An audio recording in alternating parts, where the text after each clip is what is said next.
Ukraine को हथियार देने पर जर्मनी का एक्शन।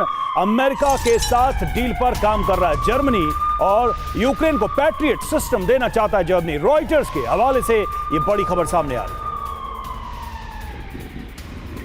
तो यूक्रेन के लिए अमेरिका से जर्मनी की पैट्रियट, जी हां, और किस तरीके से मदद आगे बढ़ेगी जरा उस पर भी गौर कर लेते हैं। देखिए, यूक्रेन को अमेरिकी हथियार जर्मनी देगा, ये जानकारी सामने आ रही है और ये जो हथियार है वो अमेरिकन वेपन्स होंगे जो जर्मनी यूक्रेन को देगा और अमेरिका से हथियारों की डील भी जर्मनी इसीलिए कर रहा है, ये जानकारी सामने आ रही है।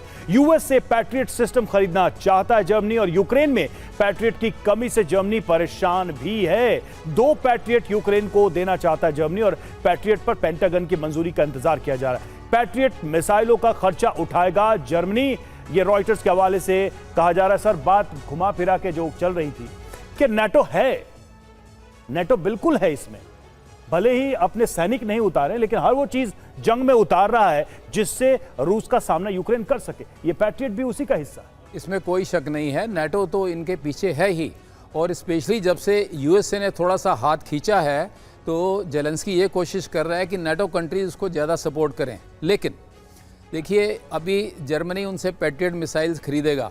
दूसरा, इसको बोला गया है कि हम यहाँ पर फैक्ट्री लगाएंगे और यहाँ पर बिल्ड करना शुरू करेंगे यूक्रेन में। इस सब में काफ़ी समय लगेगा जब तक ये सब होगा और ये जो गैप है इसका फ़ायदा पुतिन बिल्कुल उठाना चाहते हैं, इसमें कोई शक नहीं है। नेटो और अमेरिका दोनों, द वॉर का बेसिक पर्पज़ ये था कि रशिया को वीक करना, इकोनॉमिकली भी और मिलिटरीली भी।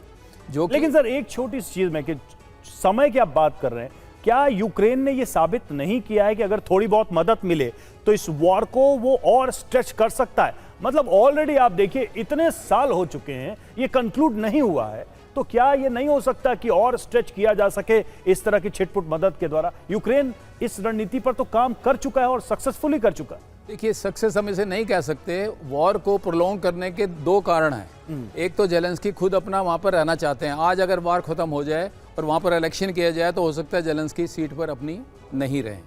तो दूसरा, क्या अचीव किया उन्होंने? पूरी कंट्री को एक तरह से बर्बाद किया है।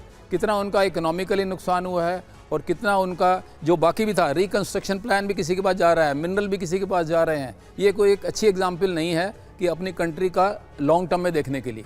अगर और प्रोलॉन्ग करेंगे तो और ज़्यादा उनका नुकसान होगा। ठीक है, यानी कोहली सर, जो जेलेंस्की की महत्वाकांक्षा है कुर्सी को लेकर, वो भी एक बहुत बड़ी वजह है जो हम विनाश और जो विध्वंस देख पा रहे हैं इस वॉर जोन में।